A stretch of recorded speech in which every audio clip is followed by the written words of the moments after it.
News 24 घडामोडी, श्वास चालू घडामोडींचा। सामूहिक बलात्कार आणि हत्या प्रकरणातील मृत महिलेच्या कुटुंबियांची काँग्रेस राष्ट्रीय महिला अध्यक्षा अलका लांबा यांनी भेट घेतली। श्रीफाटा येथे मंदिरातील 3 पुजाऱ्यांनी केलेल्या सामूहिक बलात्कार आणि हत्येप्रकरणी मृत महिलेच्या कुटुंबियांची काँग्रेसच्या राष्ट्रीय महिला अध्यक्षा अलका लांबा यांनी भेट घेत सांत्वन केलंय। सदर घटना अतिशय दुर्दैवी असून याला पूर्णतः सरकार जबाबदार असल्याची प्रतिक्रिया अलका लांबा यांनी दिली आहे। यासोबतच काँग्रेस संपूर्ण पक्ष या प्रकरणी रस्त्यावर उतरून विधानसभेला घेराव अथवा मंत्र्यांच्या गाड्या अडवून त्यांना या प्रकरणी जाब विचारत तीव्र आंदोलन करेल असा इशारा देखील अलका लांबा यांनी दिला।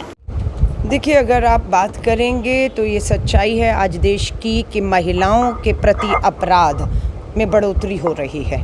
घरेलू हिंसा की बात करें, सामूहिक बलात्कारों की बात कहें, हत्या की बात करें, ये सब में बढ़ोतरी हुई है।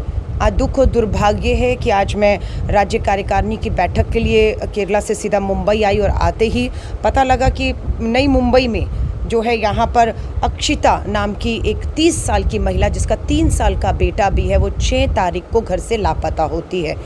चाचा ने बताया है, बहन ने बताया है कि 6 तारीख को ही 2 बजे थाने में जाकर लापता की हमने रिपोर्ट लिखवा दी थी।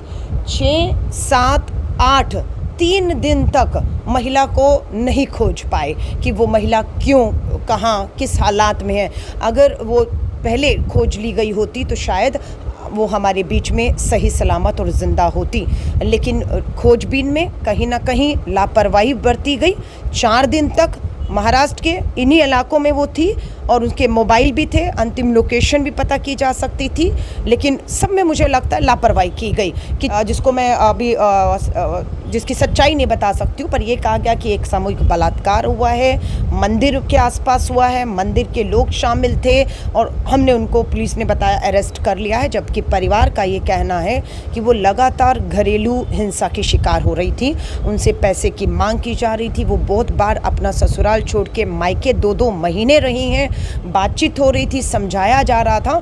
अंत में इतना उनको प्रताड़ित किया गया मानसिक रूप से कि वो घर छोड़ने को 6 तारीख को सुबह 6 बजे के करीब मजबूर होती हैं और वो घर छोड़कर जाती हैं। और 6, 7, 8 तक ससुराल पूरे पति ने क्या प्रयास किए और इनको है कि उनकी भी जांच होनी चाहिए, उन्होंने कोई प्रयास किया या नहीं किया, या इस पूरे घटनाक्रम में उनका हाथ है, यानी क्योंकि परिवार की पूरी शक की सुई जो है वो ससुराल और पति पर जा रही है। सो देखिए, मैं वही कह रही हूँ, ये आपकी योजनाएं, ये घोषणाएं खोखली साबित होती हैं।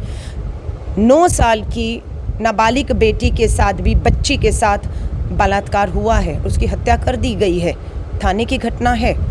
और ये महाराष्ट्र की, नई मुंबई की 1-2 घटनाएं नहीं है। 9 साल की बच्ची हो या 30 साल की महिला हो, सामूहिक बलात्कार, हत्याएं, घरेलू हिंसा लगातार बढ़ रही है। और ये सरकार मुखदर्शक बनकर इस तरह की मात्र खोखली योजनाओं और घोषणाओं के पीछे छुपना चाह रही है। हम इन्हें छुपने नहीं देंगे। जब तक महाराष्ट्र की धरती हमारी हर माँ, बहन और बेटी के लिए पूरी तरह जब तक सुरक्षित नहीं हो जाती, जब तक अपराधियों के मन में खौफ और डर पैदा नहीं हो जाता है, भारतीय राष्ट्रीय महिला कांग्रेस आराम से अब बैठेगी नहीं। आंदोलन करेंगे, सड़कों पर जाएंगे, संसद का, आपका विधानसभा का घेराव हो, मुख्यमंत्री के रास्ते रोकने हो, कानून मंत्री से कहना हो, पुलिस प्रशासन को जवाबदेही हो, हम इस सबको सुनिश्चित करेंगे। महिला कांग्रेस अब सड़कों पर उतरेगी। अब बस, अब बहुत हो चुका है। अब हम नहीं चाहते कि कोई भी नाबालिग बेटी, हमारी बहन, किसी तरह की घरेलू हिंसा, सामूहिक बलात्कार या हत्या की अब शिकार हो। इसलिए हम देश और समाज के लोगों से भी कहेंगे, पूरे महाराष्ट्र को कहेंगे, ये हमारी और आपकी बेटी और बहनें हैं। जागिए, आइए सड़कों पर, करिए सरकार को मजबूर कि वो डर और खौफ इन अपराधियों के मन में पैदा कर सके।